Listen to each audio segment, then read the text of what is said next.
Hello friend, welcome to free motion Munna ভাই YouTube channel and Facebook পেজের পক্ষ থেকে আপনাদের সবাইকে জানাই আমার আন্তরিক সালাম। আসসালামু আলাইকুম। আপনারা যেখান থেকে দেশ ও দেশের বাইরে থেকে আমার এই ভিডিওটি দেখছেন, অবশ্যই লাইক কমেন্ট শেয়ার করে পরবর্তী ভিডিও পেতে চ্যানেলটি সাবস্ক্রাইব করে সাথে থাকবেন।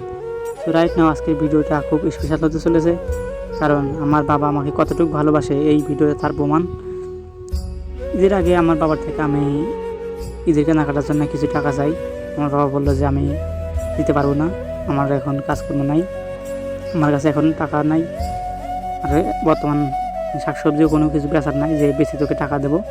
আমি বললাম যে আব্বু আমাকে ঈদের টাকা দাও, আমি ঈদের কিছু কেনাকাটা করবো, প্লাস আমার জামা কাপড় এটা মানে প্যান্ট ট্যান্ট এটা সেটা কেনা লাগবে, আমার কাছে টাকা নাই, তুমি কিছু টাকা দাও, আমি মানে ঈদের জন্য শপিং করবো আর কি।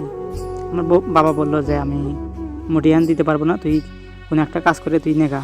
আমি বললাম যে বাবা তুমি আমাকে জন্ম দিছো, আমি এখন হয়তো পড়াশোনা করতেছি, স্টুডেন্ট, আমার কাছে এখন টাকা নাই, আর আমি এখন কী বা কাজ করবো আমি সেটা আমি বললাম বাবাকে। বাবা বললো যে তুই ওই কাজ করে কেন, যাহার নামে রাস্তার জায়গা আমার দেওয়ার বিষয় নেই, আমি টাকা দিতে পারবো না তাই জানি।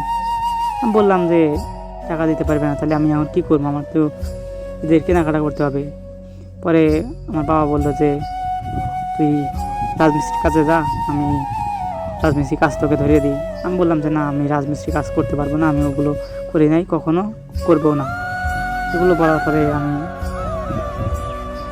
মানে 2 দিন পরে আবার বললো যে কাজে যাবে কিনা বল, যাচ্ছে তাহলে আমি বলে দেবো। আব্বু আমাকে এই কথা বলতেছে।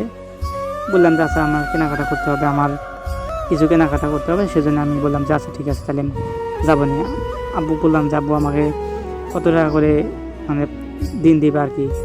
পরে বাবা বললো যে 500 টাকা দিব প্রতিদিন। বললাম যে কয়টা থেকে কাজে যাইতে হবে, 9টা থেকে বিকেল 5টা পর্যন্ত। বললাম আচ্ছা ঠিক আছে। পরে আমি 5-6 দিন কাজ করলাম, কাজ করার পরে ঈদের কেনাকাটা করলাম, করার পরে আমার কাছে 1000 টাকা ছিল। পরে আমি বিছানার নিচে টাকা রাখছি, রাখার পরে আমার আব্বু আমাকে না বলে আমার পকেট খরচার জন্য আমি ওই টাকাটা 1000 টাকা রেখে দিয়েছিলাম, বাট আমার আব্বু আমাকে না বলে ওই টাকাগুলো নিয়ে গেছিলো। নেওয়ার পরে আমি বললাম যে আব্বু তুমি আমার বিছানার নিচ থেকে কি টাকা নিছো? বলে যে হওয়া টাকা নিচ্ছি। বললাম যে তুমি আমাকে টাকা দিলে না, আমি কাজ করে টাকা নিলে আমার পকেট খরচা লাগবো, যে এই পকেট টেয়া নিচ্ছি তুই কী করবো তাই? বললাম যে না, আল্লাহ ভালো ব্যবহার করে বলো। পরে আমাকে বলতেছে যে তুই বাড়ি থেকে ফিরে যা, তোর মতন আমার ছেলে লাগবো না।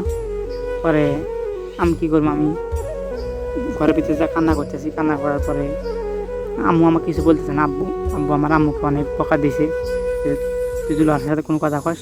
আমি বললাম যে আমাকে এত খারাপ ব্যবহার করার কোনো কারণ কি, আমি কিছুই বুঝতেছি না। বলে যে তুই যে কয়েকদিন যে কাজ করলি, তুই বাবাকে মানে ঈদের খরচার জন্য টাকা দেশ নাই, সেজন্য তো তোর সাথে এরকম করতেছে। বললাম তাহলে আমি তো বললে আমি যে বাবাকে তো বললাম যে তুমি আমাকে টাকা দাও, আমি কেনাকাটা করবো, যে আমার টাকা দিতে পারলো না, আর আমি কাজ করে আমি কেনাকাটা করলাম, প্লাস আমার টাকা 1000 টাকা রাখলাম আমার জন্য নিজের পকেট খরচার জন্য ঈদের, তাও সেটাও নিল।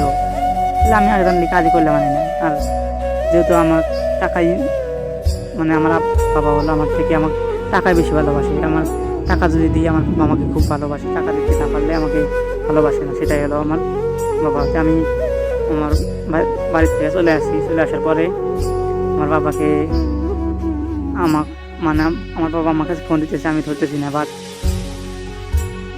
বলে যে আবার একদিন ধরছি বিকালবেলা, ধরার পরে বললো যে তুই কোথায় আছিস? বললাম যে আমি যেখানে মনে হয় সেখানে আছি, আমি তোমার বেটা না, আমি তোমার কিচ্ছু না।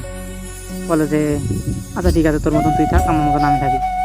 বললাম যে আচ্ছা ঠিক আছে, তুমি আমার কীরকম ভালোবাসা দেখছি, এটা আমার বাবাকে বললাম।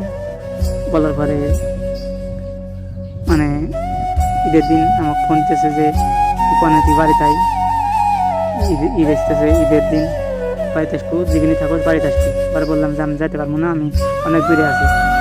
পরে এর মধ্যে আমি একটা ছোটোখাটো মানে আল্লাহ আমার মৃত্যুর হাত থেকে বাঁচাইছি। আমি সিঞ্জি নিয়ে এক জায়গায় দাঁড়িয়েছিলাম, রাগ করে বাসা থেকে বের হয়েছিলাম, হঠাৎ এই সিঞ্জিটা অ্যাক্সিডেন্ট করছিল, আমার হাতে প্রচণ্ড ব্যথা পাইছি।